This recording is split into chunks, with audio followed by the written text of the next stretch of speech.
అందరికీ నమస్కారం. ఈరోజు మనం ఎగువ అహోబిలం గురించి తెలుసుకుందాం. తిరుమల, తిరుపతి మాదిరిగా ఎగువ అహోబిలం, దిగువ అహోబిలం ఉంటుంది. ముందు వీడియోలో దిగువ అహోబిలం గురించి వీడియో చేశాను. అందులో వసతి గృహాలు, అహోబిలం ఎలా చేరుకోవాలి, అహోబిలం స్థల పురాణం, అమృతవల్లి సమేత నృసింహస్వామి ఆలయం వీడియో ఉంది. లింక్ డిస్క్రిప్షన్లో పెడతాను, చూడండి.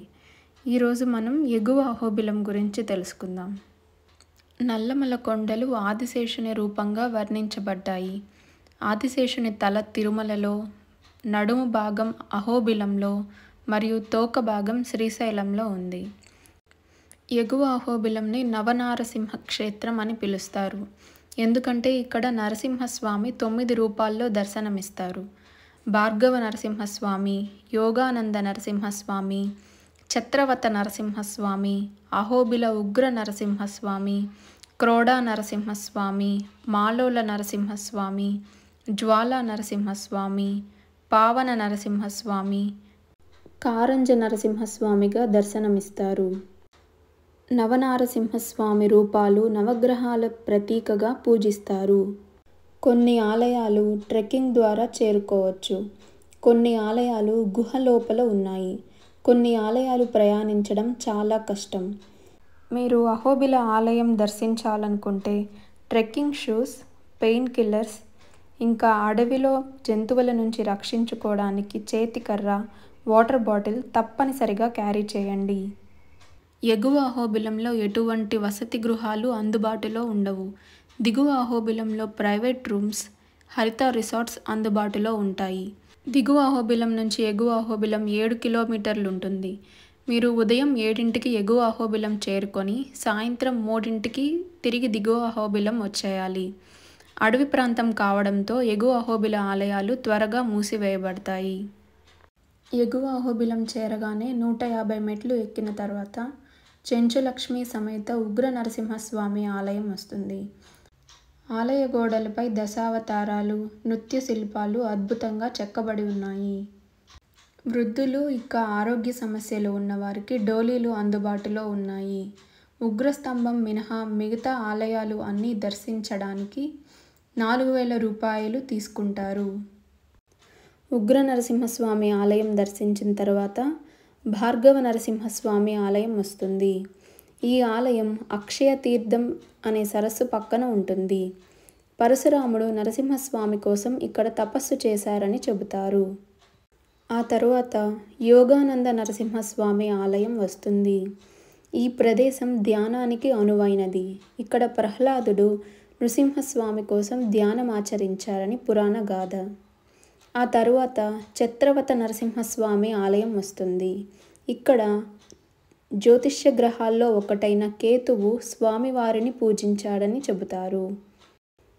అటు పిమ్మట మాలోల నరసింహస్వామి ఆలయం వస్తుంది.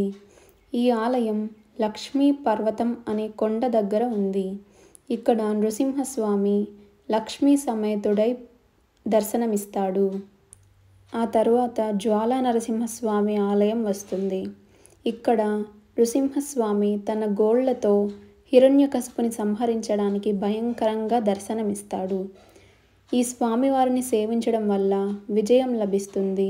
కార్తీక మాసంలో ఇక్కడ నెయ్యి దీపాలు వెలిగించి స్వామివారిని దర్శించుకొని పాపాలు పోగొట్టుకుంటారు. ఇతర నృసింహస్వామి ఆలయాలతో పోలిస్తే ఈ ఆలయం చేరుకోవడం చాలా కఠినం. ఆలయానికి వెళ్ళే మార్గంలో రక్తగుండ తీర్థం అనే చిన్న ఎర్రనీటి సరస్సు కనిపిస్తుంది. ఇది రాక్షసుడిని సంహరించిన తరువాత నృసింహస్వామి చేతులు కడిగిన ప్రదేశంగా చెప్పబడుతుంది. జ్వాల నరసింహస్వామి ఆలయం తర్వాత పావన నరసింహస్వామి ఆలయం వస్తుంది. ఇది నవనృసింహ క్షేత్రాల్లో అత్యంత ప్రశాంతమైన రూపం. ఈ క్షేత్రాన్ని క్షేత్రాల్లో రత్నంగా పిలుస్తారు.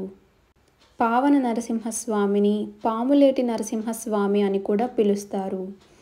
ఈ స్వామి గత జన్మల పాపాల నుండి కూడా విముక్తి ప్రసాదిస్తారని చెబుతారు. పావన నరసింహస్వామి ఆలయం తరువాత కారంజ నరసింహస్వామి ఆలయం వస్తుంది. ఈ యాత్రలో చివరిగా ఉగ్రస్తంభం దర్శించుకుంటాము. ఇది ఒక రాతి కొండ నుంచి బయటకు వచ్చిన భారీ శిల. ఇది సహజ శిలా నిర్మాణం. నరసింహస్వామి కనిపించిన స్తంభం యొక్క అవశేషం. నరసింహస్వామి స్తంభం నుంచి ఉద్భవించినప్పుడు స్తంభం మొత్తం ముక్కలుగా విరిగిపోయింది. ఆయన మొదటి అడుగు 172 శబ్దాలను ఉత్పత్తి చేసింది.